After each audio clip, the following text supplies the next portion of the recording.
Welcome back to the Dionysus Circle podcast. This episode is with philosopher Christopher Hauser of the University of Scranton. We discuss Aristotle's epistemology, focusing on essences and how we come to know essences. So the first question for Chris was about what Aristotle means by the essence of a thing and why Aristotle thinks that, the essences of things are important for philosophy and science. So hope you enjoy. I think the place to begin here really is to draw a distinction between individuals and kind. So think Socrates, an individual human being, and the kind human being, or this oak tree and the kind oak tree, or this triangle on the board and the kind triangle. And so the first thing I think we need to clarify is that when Aristotle talks about the essences of things, he tends to have in mind the essences of kind. So like the kind oak tree, the kind human being, triangle, and so forth. Now, many people, myself included, think that he also thinks individuals have essences, but his primary focus is kinds because he thinks kinds are the primary subject matter of the various sciences. They're what the sciences are really about. Now, as for what an essence is, a good first pass would be to say that for any given individual or kind, there are certain characteristics or features that something must have to be that individual or to be an instance of that kind. These necessary features, whether they're characteristics or parts or properties, are things that something must have to be that individual or to be that kind. That's what constitutes the essence of that individual or that kind. So, for example, whatever it is that something must have to be a triangle, say 3 sides, would comprise the essence of a triangle. Now, that's just a first pass. If you ended there, you'd be offering what contemporary philosophers call a modal account of essences. The essence of a thing is just the necessary features of that thing. But Aristotle doesn't end here. He doesn't think that any necessary feature of an individual or kind is part of its essence. But instead, he seeks to draw a distinction between the necessary features that comprise what a thing is from necessary accidents of that thing, or what he sometimes calls per se, or in itself accidents of that thing, which don't define what it is to be that thing. They aren't part of its essence, even though something must have those features to be it. So to go back to the triangle example, Aristotle points out that while it's a necessary characteristic of triangles that their interior angles add up to 180 degrees, you can sort of geometrically derive that from what a triangle is, he thinks that's not part of the essence or the definition or what it is to be a triangle. So that's what he has in mind when he talks about essences. As for why he thinks they matter, I think we're going to get into that as we talk more. But for now, we can say this. If it's true that things in our world have essences, you might think that knowing those essences is important. And that sort of knowledge will be at least part of what we're aiming at when we seek a deeper scientific or theoretical understanding of various things in our world. So again, to give an example, if you think there is an essence for the kind human being, then presumably at least part of what we're after when we're seeking a deeper scientific or philosophical understanding of what a human being is going to involve trying to discern and come to know what that essence is. What is it that defines a human being? And not just know a bunch of truths or a list of facts about human beings.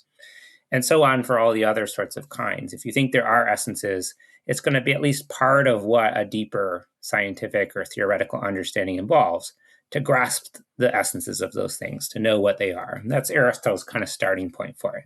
Yeah, let me just try to echo a couple of things. So, yeah, you're drawing the distinction between individuals and kinds. And really, when we're thinking about essences in Aristotle, we're thinking about the essences of kinds. So like the kind of thing that is a triangle, or the triangle as a kind. And then the essence of a kind is going to be kind of like those features that something must have in order to be that kind of thing.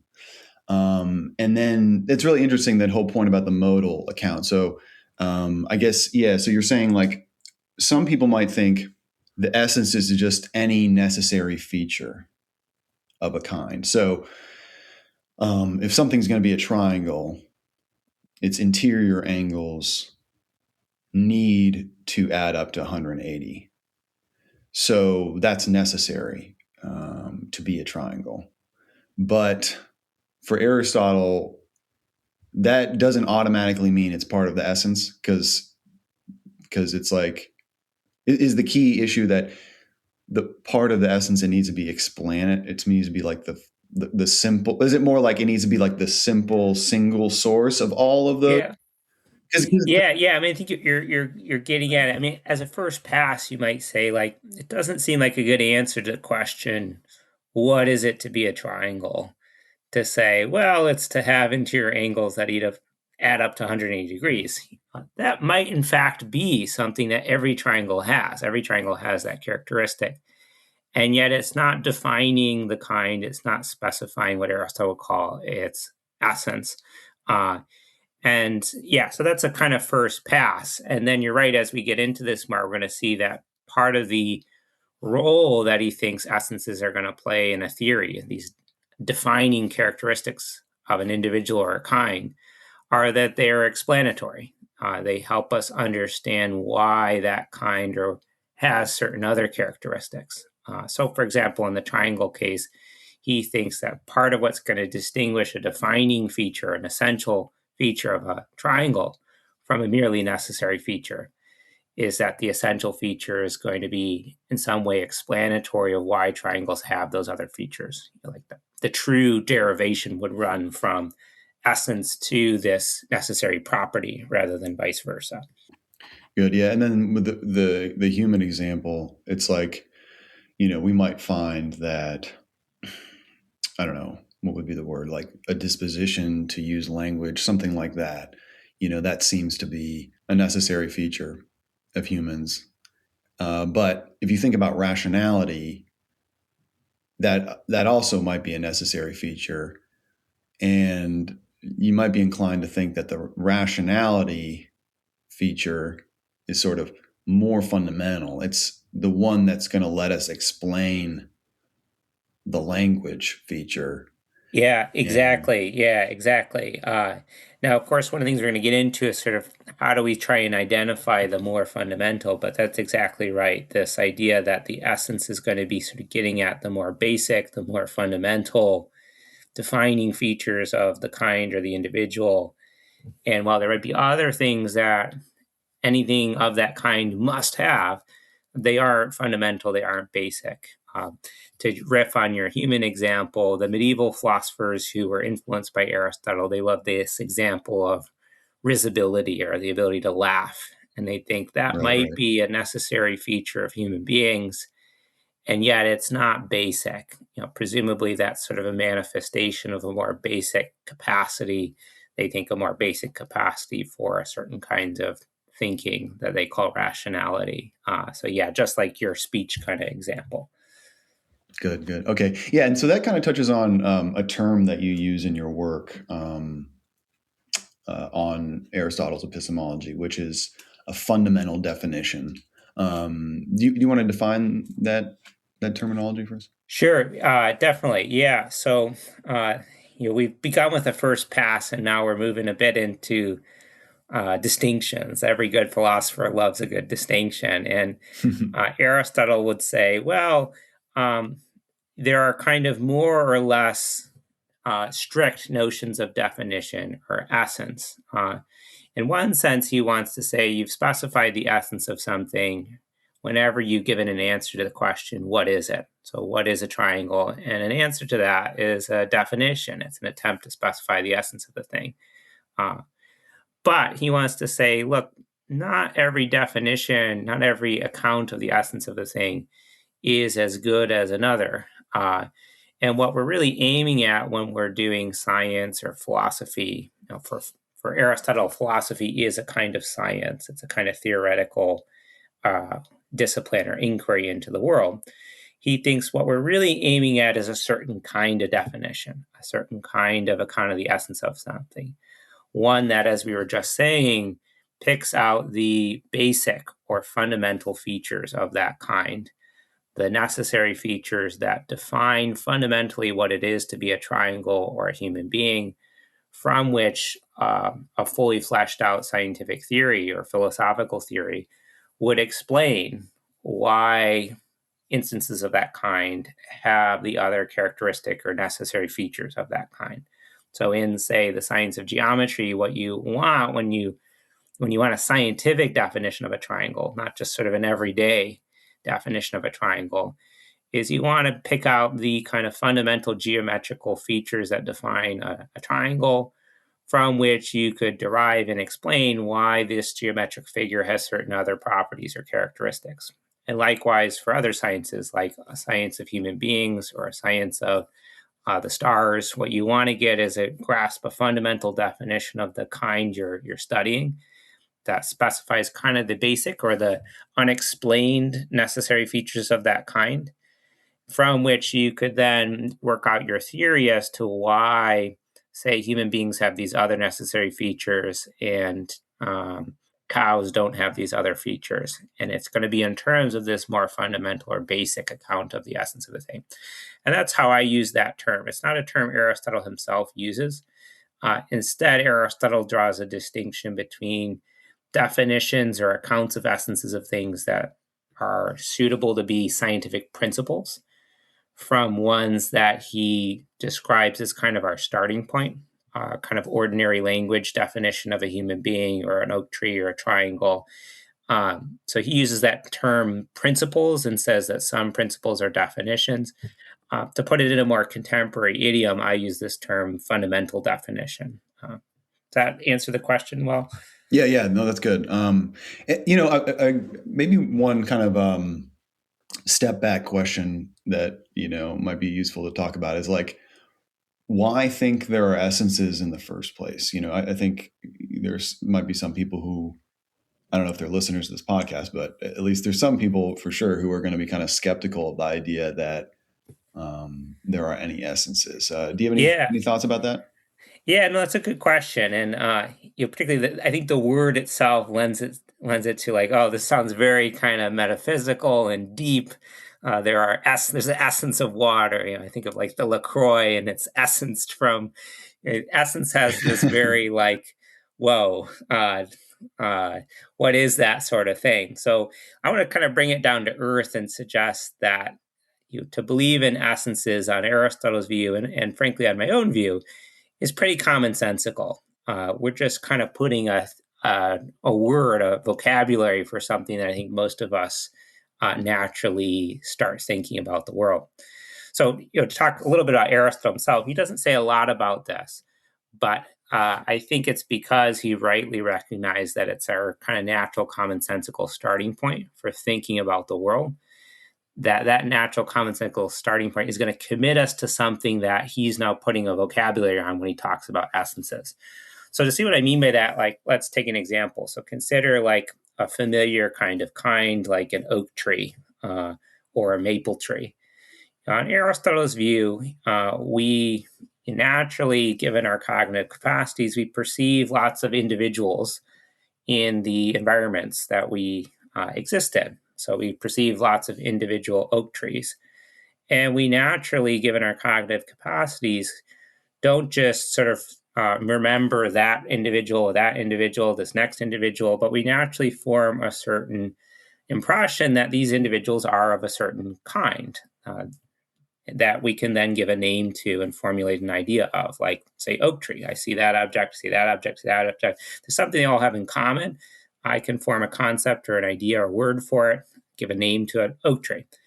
Now, it also seems evident to Aristotle from our ordinary experience that not every individual is of that kind. We draw distinctions when we encounter the world. Some things are not oak trees and some things are oak trees. Why not? Well, there's presumably some set of features or characteristics that the former group, the oak trees, have that the other things, the non-oak trees, don't have. And what I want to suggest to you is that's all we need to start believing in essences, at least the essences of kinds. There's just some set of features that are going to define the kind oak tree, that define what it is to be of that kind. And our ordinary experience, we naturally separate the objects in our environment, the things in our environment, into these kinds. And the ones that belong to one kind, like oak tree, are going to have certain features that are defining of the kind that the things that don't belong to that kind, they don't have. Now, if there weren't any such set of features that define what it is to be an oak tree or a maple tree, then it's not clear on what ground we would be making these natural judgments that these things are oak trees and those aren't. We need some kind of specification of what it is. And now we're going to quickly see that Aristotle thinks that's a kind of gradual process. We sort of start with a rough and ready kind of, this is what an oak tree is. It has leaves that kind of look like this. It kind of grows this big. And one of the things that we do when we seek a more scientific account of the essences of things is to push for something a little bit more precise, something a little bit more careful, a little bit more fundamental. So I could stop there, or I could say a little bit more about essences of individuals. Let me sort of pause there, see if that makes sense. Yeah, no, it does. I mean, that's a great, I really like that point. So it's like, we're perceiving individuals in our environment, but we're also spontaneously kind of grouping them into kinds. So, we're not just perceiving that which we call an oak tree. We're also grouping them into a kind, saying, that is a oak tree. And we're also saying some things are not oak trees. And so, that's going to push us to think, look, there must be some kind of shared features that those that we group under oak tree have, which the non-oak trees don't have. So it looks like we need some set of features that are going to define the kind. And that seems like right there, we're already have enough to motivate the thought that there are essences, because the essence is going to be, the set of features. No, exactly right. Now, we might get into a little bit later. There are some potential off-roads here where you could say, wait a second, maybe this isn't as straightforward as Aristotle's making it sound. But I think that's the kind of commonsensical way into it. And we're really just putting this theoretical terminology on, there's got to be something that defines the kind. We clearly sort things this way. And let's give a name to that. The defining features for any given kind, that's going to be the essence of that kind. And then we're off to the races, and we can start thinking, well, maybe there's a better or worse grasp of the essence of thing, a better or worse specification. And that's exactly the way Aristotle is going to go. Now, let me just say something briefly about individuals. Again, Aristotle's focus is on kinds, but you can say something similar about individuals. That it's very commonsensical. I would suggest a kind of natural starting point to think individuals have essences, even though there are some skeptical philosophers who say maybe they don't. But here's the starting point. It seems evident that there are some kinds of changes Aristotle will say that individuals can survive and persist through. So, for example, think Beulah the cow can grow up and get larger and heavier, lose a hoof, and still be Beulah. But there are other kinds of changes that would destroy the individual, would end it. It would no longer be that individual given that change. So, if a falling boulder tragically falls on Beulah, what's left over there is a corpse that isn't Beulah anymore. It's not that Beulah became a corpse, it's Beulah's no longer with us, and we've got a corpse now. Now, if there weren't a set of features that Beulah had to have to be Beulah, if there were nothing essential to Beulah, then it's not clear why that corpse that's left over would not be Beulah. In short, to explain our ordinary thinking about change, we need to think there are certain characteristics or features or parts of individuals that are essential to them. If they were to lose those things, that would no longer be the same individual. Whereas there are other features or characteristics or parts that are not essential. The individual could lose or change with respect to those characteristics, those parts. Beulah could lose a hoof and still be Beulah. And again, that seems very commonsensical. Again, there are some off-ramps here that later philosophers could take, but that's the kind of commonsensical way into thinking individuals have certain essential defining features without which they would cease. And they can change their other features, but they can't change those ones. Good, that's helpful. In a moment, I want to kind of get into more epistemological things. Basically, a lot of your work has been on, Aristotle's ideas on like how we actually come to know an essence, how we come to grasp a fundamental definition. I guess one quick question. I don't know how interesting this will be, but I'm sort of wondering, like, how many fundamental definitions might a thing have? Because okay, so me, Sam Bennett. Okay, so I'm an individual, and so based on what you just said, there's going to maybe be, whether we can know it or not, but there's going to maybe be a fundamental definition of what makes me specifically Sam, and but then I guess there's also going to be a fundamental definition for what makes me a human. Right. But so that's like, maybe that seems like we have two for me there. Um, and you might think it stops there because it would be, I mean, because I'm also like a, like, I don't know, baseball fan. Yeah. And I guess you could say there's going to be an What makes essence a to baseball what fan? makes a Yeah. baseball fan. So anyway, I'm just kind of, do you have any thoughts about like how many, is it like, it could be tons, or is it like fundamentally just two? Because it's like, well, Yeah. principally I'm a human, Yeah. and Yeah. principally So I'm I an think, individuals. Anyway. yeah, we're going to get into this. I mean, roughly here, Aristotle, I think, wants to say that every natural kind has a unique fundamental definition. And we might talk later a bit about sort of some anti-essentialist ideas. And one might be, maybe you think there isn't a unique sort of objective, correct fundamental definition of human being. Maybe there are lots, and there's no way to kind of adjudicate which one is unique. So I think he tends to think at least each natural kind does kind of artifactual or human-made objects, like a table, whether there's a correct fundamental definition of table or more than one possible. There, Aristotle's sort of notoriously a little bit cagey about artifacts or about human-made objects. In terms of the way I would think about the example you gave, I don't think Aristotle would say, look, you've got one thing there with multiple fundamental definitions. It's rather, there's a fundamental definition of the kind human being, and it might Oh, be right, essential right. to you, Sam, to be a human being. I think that is Aristotle's view. You are essentially individuals, natural individuals, he thinks, are essentially members of certain kinds. Like, you're essentially a human being.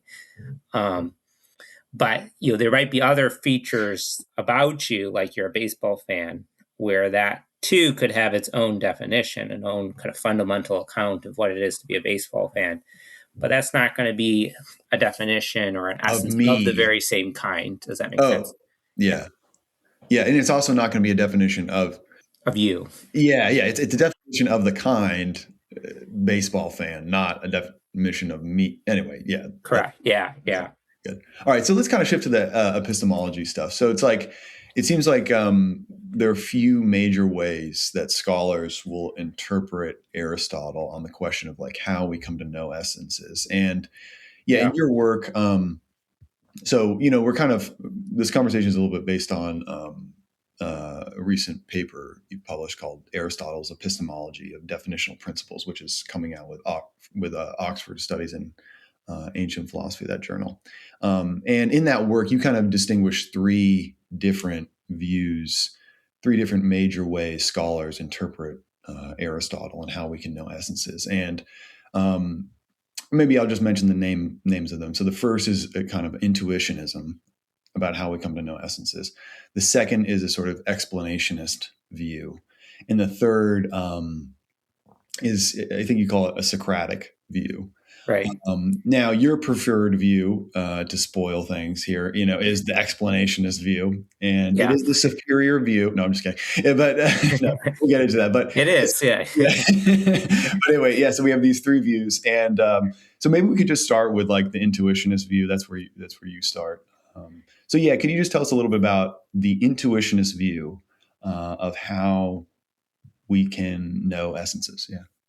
Yeah. Good. Yeah. So maybe the place to begin here is to say that the article you mentioned, it's primarily a kind of historical or interpretive piece. The goal is to try and use the texts that we have from Aristotle, the things that he wrote, to come to a better understanding of what his position is. And it turns out that Aristotle says different things in different places, and that's what gives rise to different interpretations. The three you mentioned, intuitionist interpretations, explanationist interpretations, and then recently a very prominent author, David Bronstein, offers this, what he calls Socratic interpretation, because it has some resemblance to what Aristotle's predecessor Socrates wanted to say about definitions and how we know them. So we can approach this both as a kind of interpretive question, what did Aristotle think, but also just as kind of feeling out the space, whether it's Aristotle's view or not. If you think there are essences, it's a worthy question to wonder, like, how do human beings know these things? How do we come to grasp these things? Presumably not just by seeing or using our senses. It's going to be something a bit more involved. And the listeners who know something about the history of philosophy will know there's a long tradition of thinking about human knowledge, and essences show up importantly as sort of one important kind of human knowledge, to know the essences of things. Okay, so let me dig into the three views then. So maybe I'll give like kind of a 2-sentence sketch of each of them, and then we can go further from there. So the basic idea of the intuitionist approach, sometimes called a rationalist approach, is that human beings have a kind of cognitive capacity, sometimes called nous, that's Aristotle's term for reason or intellect, that given the right kind of antecedent experiences, say with the kind human being, you go out, you learn enough about human beings through experience, eventually you form a certain kind of intuition or thought, like this is what a human being is. And while the intuitionist thinks you might need to accumulate the right kinds of experiences to have that intuition, ultimately the intuition is kind of not justified, not something that you support based on your experience. Instead, it's kind of, like intellectually, I finally see what a human being is. And then the intuitionist thinks once you've grasped that by that intuition, once you have that intuition, then you can start to do the explanatory work that we alluded to before, where I might start to say, okay, if that's what the essence of a human being is, let me now start trying to construct a theory about why human beings have these other characteristics. Or if that's what the essence of a triangle is, let me start seeing what other necessary features I can show triangles have, given this definition. I think the intuitionist view looks best for kind of mathematical or geometric kinds of kinds. You might think, yeah, like the right way I sort of know what a triangle is, it's not by sort of studying and learning more about triangles through experience. I mean, I need a little bit of experience to get the concept. But once I get it, I sort of intuit, yeah, that's the starting point for a triangle is this sort of figure. And now I can start kind of doing some geometry, derive other necessary properties of triangles given that definition. It maybe looks less good for biological kinds, and we'll turn to that in a bit, kinds like human being or oak tree. The explanationist view is helpfully contrast with the intuitionist view. And as you said, Sam, that's my preferred view. I think that's the right interpretation of Aristotle. I also think it's the most satisfying philosophically account of how we know essences of the three. On the explanationist view, the thought is, yeah, we begin by accumulating through experience knowledge of kinds, including even the knowledge that there is such a kind. So again, to go back to the oak tree example, Aristotle is not a proponent of this doctrine of recollection that gets associated with Aristotle. He doesn't think it's innate to us to know the kind human being or know the kind oak tree, and that just sort of we just have to recollect it. Aristotle thinks we learn it from experience. I see a bunch of individuals, and I come to formulate a certain concept of an oak tree, a knowledge that there is such a kind.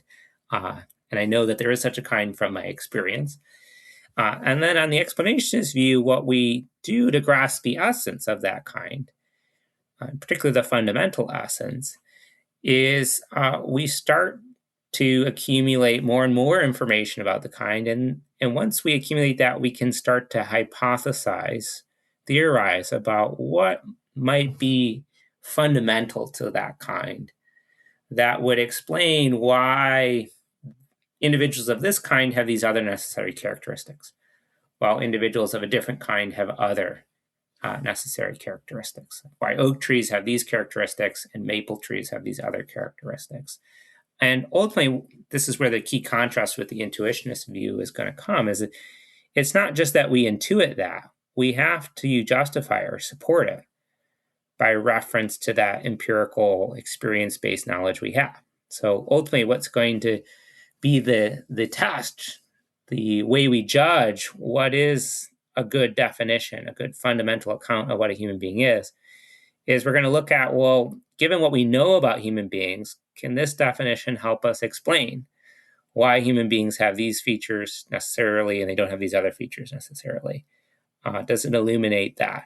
And so that explanatory role for the essence is going to be the criterion by which we both arrive at it and by which we judge it, we justify it. We say this account, this definition is better than this other account of the essence. Again, there's more to say about that, but that's a first pass.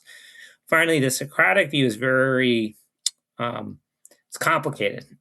David Bronstein is a philosopher. He worked at Georgetown for a while. Now he's based in Australia.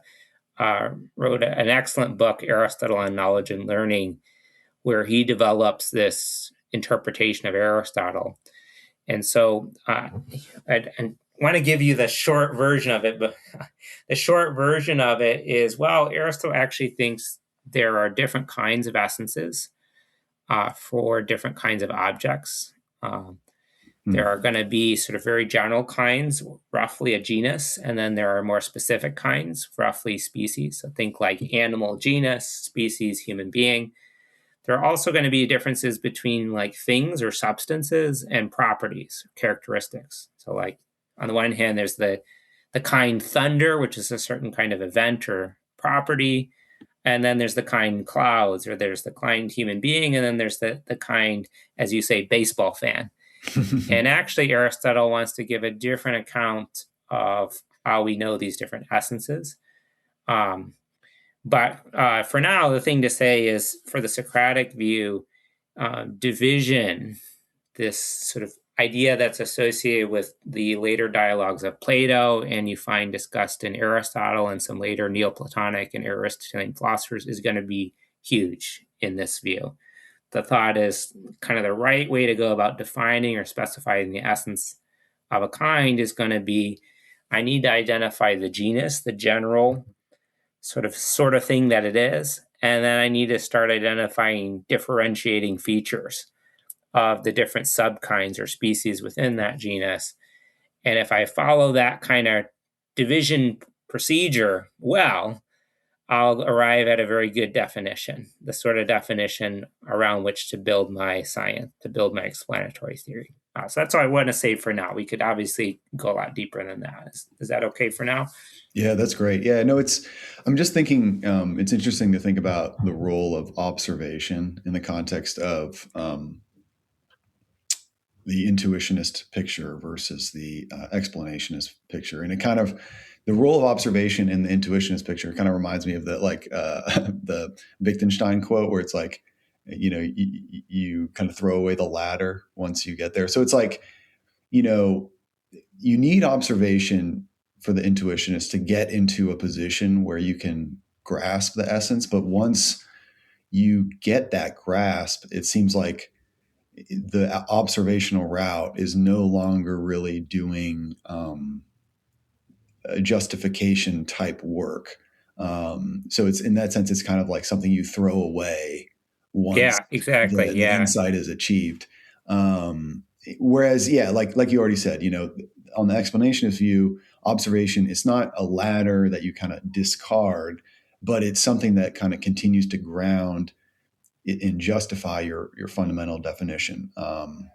Maybe if I could jump in there, one thing that I talk about in the article that might sort of help listeners sort of get a feel for this a little bit more is, if you have the intuitionist view, it's a bit unclear how further observation, further inquiry into the kind might help you sort of know whether your definition is correct or not, because you're supposed to just sort of know it by intuitively seeing it. You're not sort of testing it against your empirical knowledge. Whereas Aristotle actually thinks, and you'll find various places in his works where he says this sort of thing, that people went wrong in defining this kind. They went wrong with their theorizing because they didn't do enough observation first. And he's sensitive to the fact that there are certain kinds that it's harder to observe. So he says some of the kind of astronomical stuff, stars and planets, it's hard for us to get a good science or theory of what those things are because we're not very well positioned to study them empirically. Whereas other things that are more on Earth and in our environment, we can study them up close. We can investigate them in different ways. And that makes a lot of sense on the explanationist view. If you think kind of, ultimately what's going to test whether my account of the essence or my fundamental definition is correct is going to be like, can it fit with and help me understand and explain all the other facts that I know about the kind? I can see why the kind has these other characteristics given what it fundamentally is. Then it makes sense that, further inquiry, further observation, further investigation might reveal to me certain things that don't sit well with a certain way of thinking about what a kind is. Maybe to give a kind of anachronistic example of that, what might be helpful is like, as we sort of get scientific tools or instruments that help us sort of investigate what water is at its kind of more molecular level, I might learn things that help me understand, actually, I could explain various features of water as compared to other substances based on this kind of molecular structure that it has that other substances don't have. But absent those kinds of observations, I might not have empirical information that helps me adjudicate one definition of water versus another. What is sort of a better account of what water really is? And I think, while that's anachronistic, Aristotle didn't have a kind of molecular theory of substances like water. And I think is very much consistent with the kind of explanationist approach that I see him adopting, that empirical inquiry observation is going to really play an important role, actually, in what something that might have sounded very abstract and metaphysical, which is understanding what something fundamentally is. And that's exactly what the explanationist view wants to affirm. Would you want to comment on, I'm just thinking, the idea of inference to the best explanation. It seems like, correct me if I'm wrong, but in the explanationist view, inference to the best explanation is really doing like, that's the method of discovering an essence, really, discovering and grasping the fundamental definition of something. Because it's like you start with a bunch of observed features, features that belong to all or maybe most instances of a kind, and you treat those observed features as the data to be explained, and then maybe you consider different candidate definitions, and the candidate definition which kind of best explains those features, that kind of wins the competition. Yeah, exactly. Yeah, you could use that term. In fact, in the article, a few places I described his view as having that kind of, you could describe it as an inference to the best explanations view of how we know what something's correct definition or fundamental definition is. Sometimes some philosophers like this term abductive as opposed to inductive, where again it's the same kind of idea. So you could certainly think that way. I don't love the term inference to the best explanation, just because I think that the word inference here can be misleading. There is something ampliative here. You are sort of going beyond the data that you start with. But whether you can sort of, whether it's best construed as a certain kind of inference or not, I think sort of turns on what you understand inference to be as opposed to non-inference. And that's why I'm somewhat hesitant about that term. But yeah, certainly it's a helpful kind of, this is roughly at least what Aristotle has, and then maybe whether or not we ultimately want to call that depends a bit on what we mean by that phrase, inference to the best explanation. Great. And before we move forward a little bit, I was just thinking, would it be helpful at all to bring in like the Aristotle's famous four causes: formal, material, efficient, Yeah. and final? Because you might think those are like different forms of explanation. Yeah, good. Yeah. So this is a bit of my work that I'm still working on. I've published a bit about it, less so in the article you mentioned, but there's a different article, Aristotle's Explanationist Epistemology of Essence, which is published in a free open access journal, Metaphysics, that gets a little bit more into how does the four cause framework interact with Aristotle's epistemology of essence here. And I think what you gestured at is roughly right. If you're going to start thinking that essences are supposed to do explanatory work, and that one of the aims of science is to grasp these explanatory essences, and that seems to clearly be Aristotle's view when he remarks in his Posterior Analytics and other works on kind of what is the structure of a science, what is it that we're trying to do when we do this kind of theorizing about the world. That seems to be his view. A natural first question is going to start to ask, well, sort of what makes for a good explanation, and what kinds of causal or explanatory relationships, connections are out there in the world that we can use. And that's how I think we should understand the four causal framework. Is it's a kind of general meta-scientific, it's not particular to any particular science like biology or geometry or any other science, but it's Aristotle offering a kind of general approach for thinking about what are the kinds of causal connections or explanatory connections one might want to look for as one investigates this or that kind in this or that science. And roughly he thinks, yeah, like one sort of explanation is going to take this teleological or final causal explanation. One sort of explanation is by reference to the matter or the material composition of a thing. We can explain various features of a thing based on kind of what it's made out of. Another kind of explanation, a bit idiosyncratic to Aristotle, less familiar to us in kind of the post-scientific revolution modern, is the thought of a formal explanation, that there might be certain kinds of forms that things have that are not simply identified with the stuff they're made out of.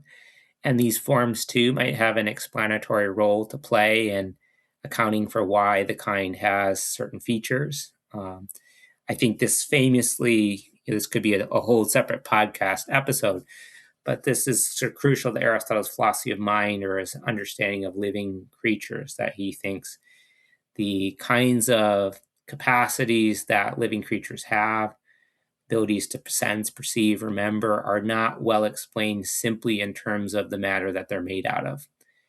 Even a high level, sophisticated kind of, here's your brain, and your brain has these parts, and these parts are composed of these cells, and these cells are composed of these molecules.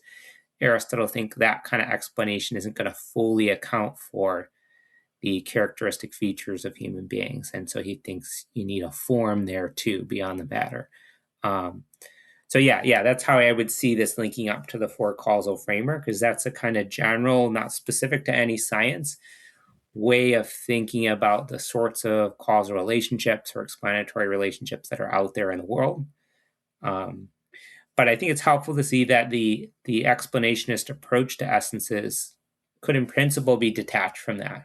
If you go with some later modern philosophers or scientists who think, no, there really aren't these formal causes, or there's no teleological explanation, you could still have a kind of explanationist way of thinking about essences without adopting that four causal framework. So they're somewhat detachable from each other. Yeah, that's helpful.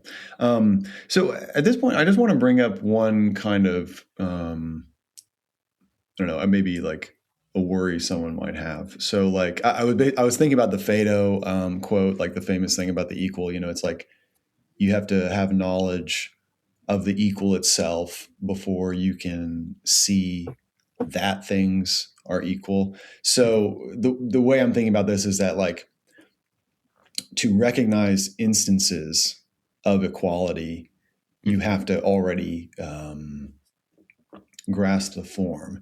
And so basically what I was thinking was something like, in the explanationist picture, we start by assuming we can tell which things are instances of a kind. So it's like, Yeah. I can tell that this particular thing is an instance of the kind oak tree. And then we observe all these instances and we start gathering features, and then we start looking for a definition that explains those features. So what would you say to someone who says, like, but look, to tell that this is an instance of an oak tree, I already need to know the essence of an oak tree. Maybe it's like a sort of like vague grasp, but like maybe in some sense I already need to know it. Yeah. What do you think about that kind of? Yeah, no, that's a great question, a great kind of point of contact here between Aristotle and his teacher Plato here. The way I would approach it a bit here is to say, well, it's going to depend a bit on what you mean by identify something as an instance of a kind. In one sense, I think Aristotle is going to think Plato is right, but not in a very deep or substantive sense. In the deeper substantive sense, he's going to think Plato's wrong here. So in the kind of simple sense, if I'm going to kind of look for an oak tree, then I need to already have some concept of an oak tree. Or if I'm going to sort of mentally identify that as an oak tree, I need to already have the concept or the idea of an oak tree. But do I need to sort of implicitly, innately have the idea to go out and notice, oh, that thing is like that thing in certain respects? And I'm going to sort of give a label to that, a mental label to that, and then I could also give a linguistic label to that oak tree to sort of label what it is that these things seem to have in common that these other things don't have. That Aristotle thinks I don't need to sort of already have the label, already have the mental idea implicitly in order to note the similarity. He does think, and there are certain places where he discusses this, like Post-Analytics 219 or Metaphysics 1.1. He does think there are certain capacities I got to have. Maybe like a rudimentary creature like an ant can't do it. And maybe certain sort of quote unquote higher animals can do it. But certainly the human being, we've got certain capacities that in the presence of oak trees, I see a bunch of them, where there's a real similarity out there. There's a real commonality that these objects have that is not present in other objects. Other, say, maple trees, they don't have the features that oak trees. Aristotle thinks it's enough that I have certain capacities to notice what's in common between these things and what's not in common between these other things, and then I have a capacity to formulate those ideas, what he sometimes calls logoi, or logo, sort of an account of it, or it can also mean words. So it's kind of like roughly like what we mean by a concept, I think, when he talks about this. He says, like in Post-Analytics 219, given enough experience with a certain real kind in the world, a real commonality in the world, I don't just retain like there was that one and there was that one, there was that one. I also formulate this universal or this logos, this concept of a kind here, and these individuals have that kind. And he, of course, thinks our kind of initial knowledge is going to be kind of imperfect. I kind of have a rough and ready, oak trees have these sorts of leaves. Here's a little bit how they look different, but it might not be a very deep or fundamental account of the kind. There's presumably some deeper story about what differentiates oak trees from maples, or what differentiates this kind of thing from that kind of thing. But I don't need to have the deeper story to get started. All I needed to be able to do is notice there's a commonality here. And then I can start looking for the deeper story. Is that helpful? I'm happy to say more Yeah. about that if you want to push No, more or ask more. well, no, I just maybe just to echo. So it's like your response is we don't really need to already have the essence or even like a fully formed concept in order to get started with this observation. We get started with these observations. Instead, we have this capacity to notice. Not everything has that capacity. Ants maybe don't, but we have this capacity to notice like real similarities among individuals.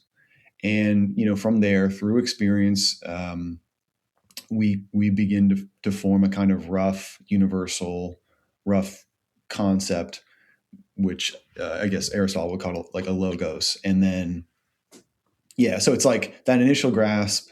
It's imperfect.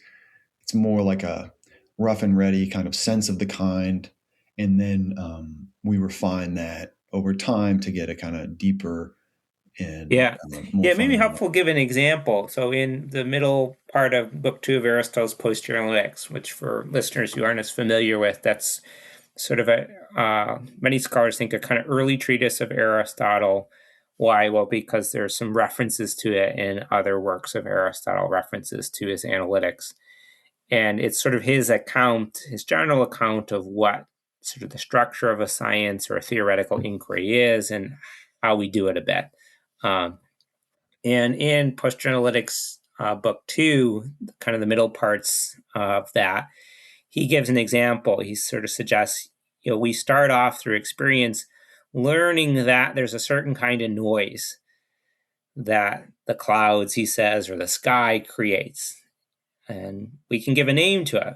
And in Greek and in English, we can. It's thunder. There's this sort of noise. And it's not like a gunshot would be a different sort of noise. We have some rough and ready, like, oh, there's that kind of noise again happening in the sky. And our initial grasp of it, our initial logos, or he'll even say definition of thunder, might be pretty kind of thin. It might be something like it's a certain sort of noise that happens in the clouds or in the sky, comes from the clouds or the sky. But over time, if we want to now do like a science of thunder, we want to kind of theoretically understand, well, what really is thunder? What is the essence of that kind of noise? We're going to look for something deeper. And so we might say, well, one way to do this is to try and investigate what is the cause of this noise. And you might think it's one sort of thing, when it's another thing. He sort of suggests this is kind of a toy example. Maybe it's sort of a noise due to the quenching of fire in the clouds. And that's sort of fundamentally what defines this kind of noise. It's a noise that has a certain cause to it. And that's what makes something thunder versus a different kind of noise. Again, that's a kind of toy example, but it gives you a flavor of how he thinks this works. I don't need to start with an innate concept of thunder. I kind of learn about it through experience. I learn that there is this kind, and I can create a mental word for it, a concept, a logos for it. I can create a verbal, a linguistic representation of that kind with the English word thunder. And then I can start to, from that starting point, seek a deeper scientific account, more fundamental account of what defines that noise ultimately. And that's where these different interpretations are going to come apart. It's like, how do we reach that deeper scientific account? The intuitionist says, well, eventually I kind of intuit it. The explanationist says, I have to do some testing of different candidates based on how well they can do the explanatory work that fundamental account should do. The Socratic view is going to say, I need to use this process of division. I sort of start, there's a general kind noise, and I can differentiate this sort of noise has these features, this sort of noise has those features. And if I follow that procedure in the right way, I'll arrive at a good definition, a good scientific definition of the kind. Great. So at this point, I want to be sensitive to our time, and maybe we can. I feel like maybe turning to some high level descriptions of like roughly why you find. Maybe we could focus on like the intuitionist Yeah. Picture. Um, yeah, like I guess maybe we just go into roughly speaking. What do you find dissatisfying about the intuitionist picture? Why do you prefer an explanationist view? I mean, I guess like you can take that either in terms of like as an account of Aristotle. Why do you prefer the explanationist account preferable, or if you want to take it just more philosophically, because you also mentioned that you do find it more satisfying philosophically. So Yeah. just yeah. Yeah. And for listeners who are interested in the paper, I do a little bit of both. Like, so kind of on the interpretive Right. question, one reason to be dissatisfied by it is I think while Aristotle's he's a kind of notoriously piecemeal kind of thinker. He's got different treatises and he says different things in different places. I think there's a lot of evidence when you actually look at his texts. He does pause at various places to reflect on kind of his methodology. Like, how does he think we arrive at a definition of a soul? Or how does he think we arrive at a definition of place? And when he reflects on his methodology, I think you find him saying things that sit very poorly with an intuitionist understanding. He says things like I alluded to earlier, like that some people went wrong with their definitions because they didn't spend enough time studying their kind. And had they spent more enough time, they would have realized that doesn't work. And that looks like, oh, well, then it's got to be that we're sort of testing and judging definitions based on whether they fit the empirical knowledge that we have of the kind. That's what he seems to be saying there, and that's what the explanationist view is saying. Is like we don't really grasp a definition in this intuitive way without checking and justifying it ultimately by reference to can it fit with and explain the empirical knowledge of the kind that we begin with. So I think that's sort of the exegetical kind of answer why I prefer it as an interpretation of Aristotle. Philosophically, what's dissatisfying about the intuitionist view is, well, one thing we alluded to is it becomes a bit unclear, especially given that there's disagreement about the essences of these things. And Aristotle is aware of that. I mean, a lot of his treatises start with a kind of rundown of here's what other people have said about this kind, and here's what I want to say. It's kind of dissatisfying to end up saying, well, I can't justify, I can't support why my definition is better. You just kind of spend some more time thinking about it, and you'll see that I'm right. You'll see that yes, that's not very satisfying. Now, maybe it works, like I said, the mathematical or geometric kinds, I think, look best in the intuitionist view. It can feel hard, like, how in the end does Euclid sort of get to his definition of a triangle? Why is it better than the other ones? It might feel hard to think that there's any kind of empirical testing, like this one better fits the empirical knowledge we have of triangles.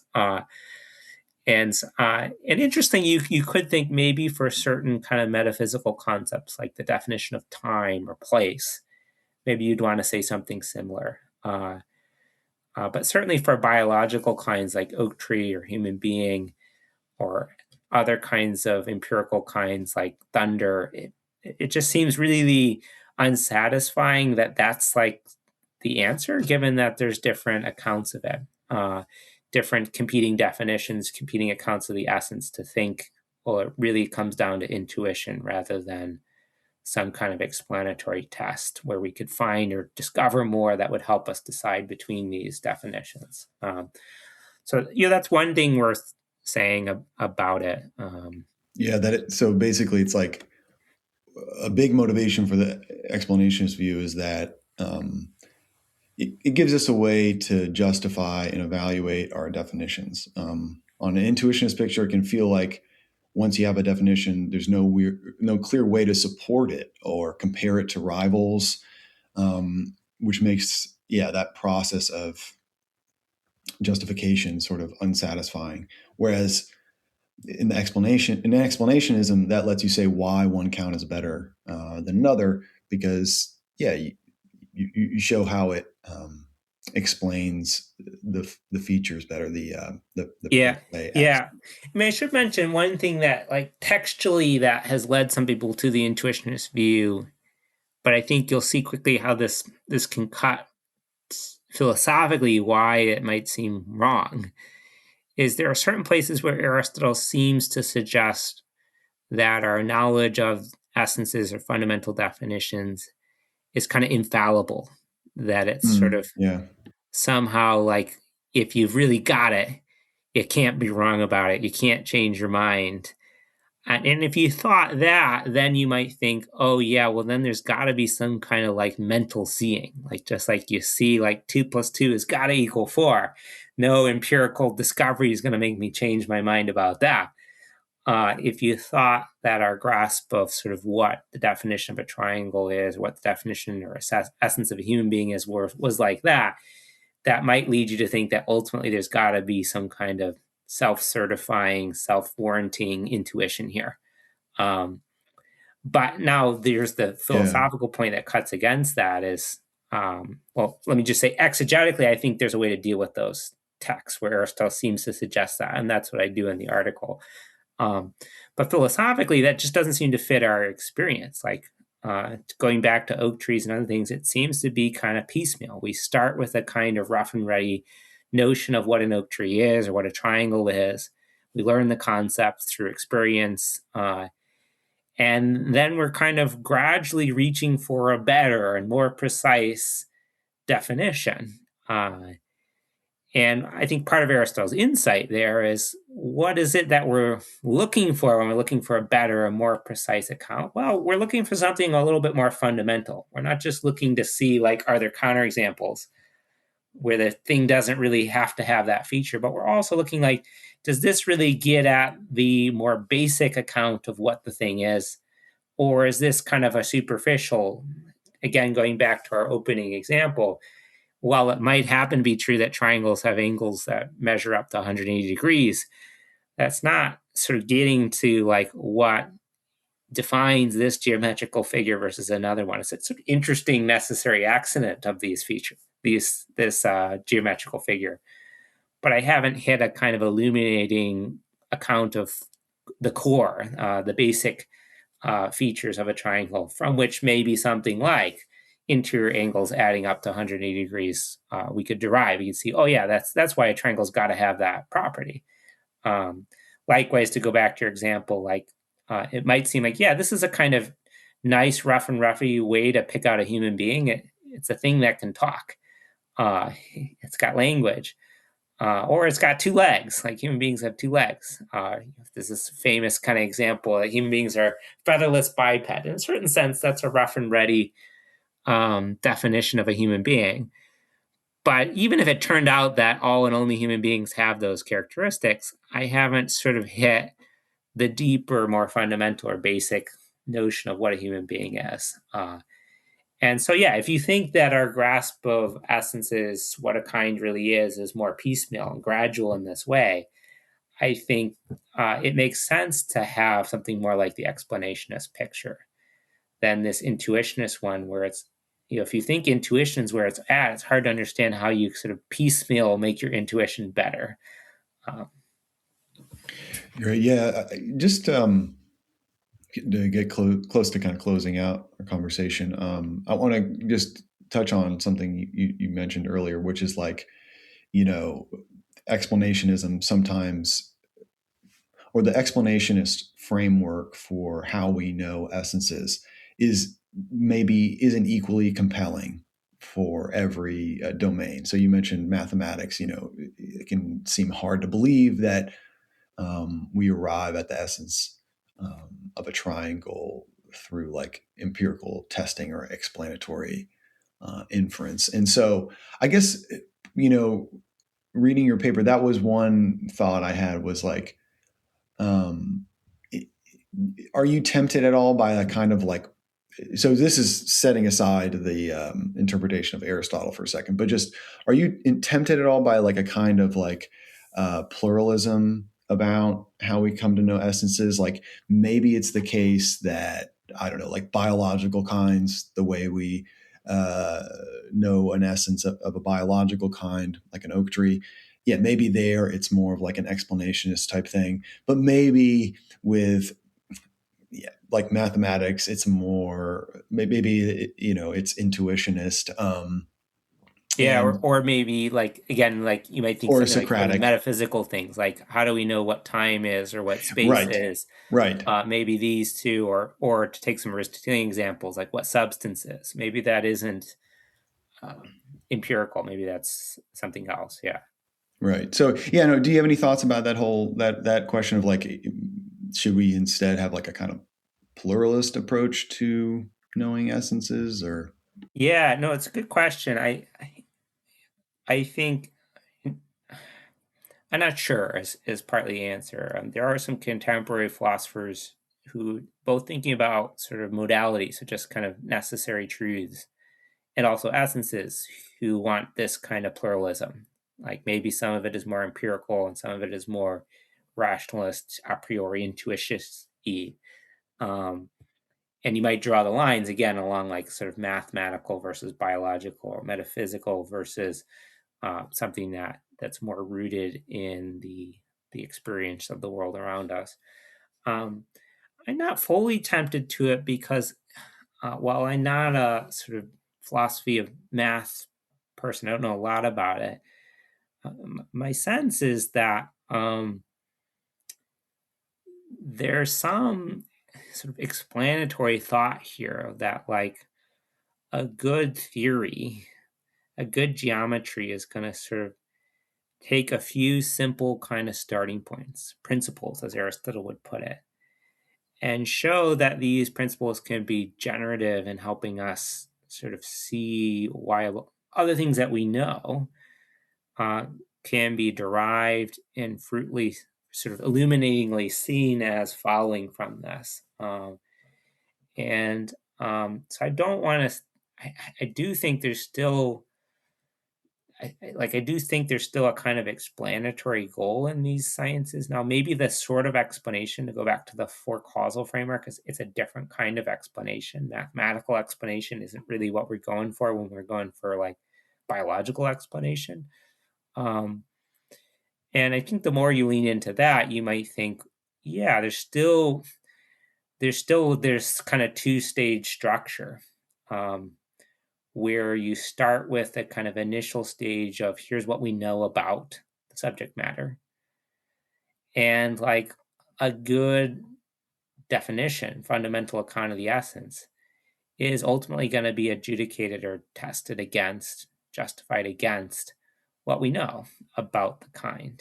Uh, and a better definition is one that's going to, and now we didn't talk much about this, but we might start to want to construct a theory about what makes for a better or worse explanation. And maybe like parsimony is going to be better.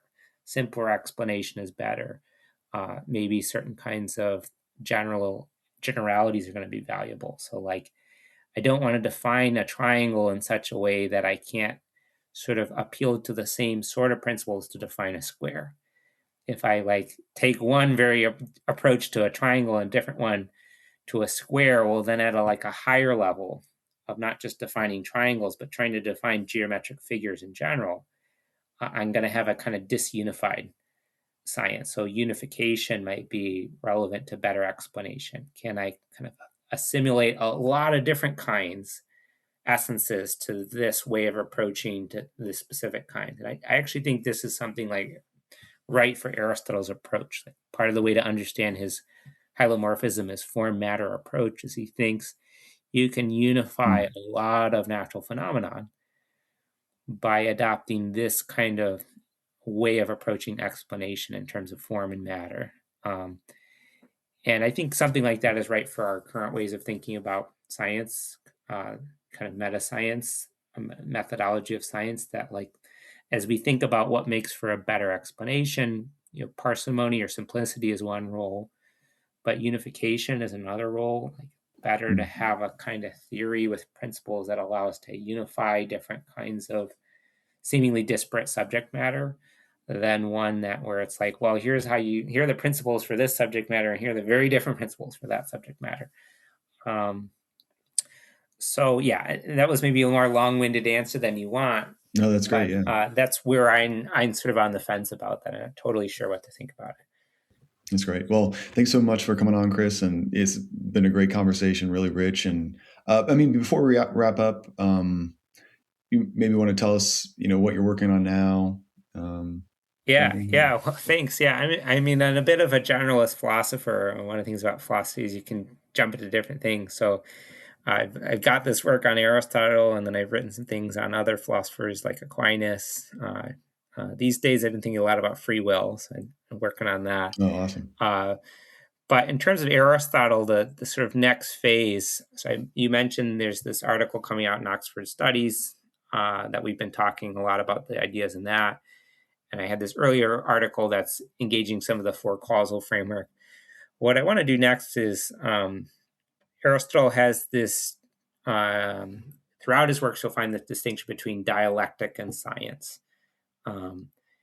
And one question is if the explanationist way of thinking about theoretical inquiry or scientific inquiry for Aristotle is right, what exactly does he think the role of dialectic is? And those listeners who are familiar with Plato will know Plato is big on dialectic. He thinks it's really important for sort of how to do philosophy.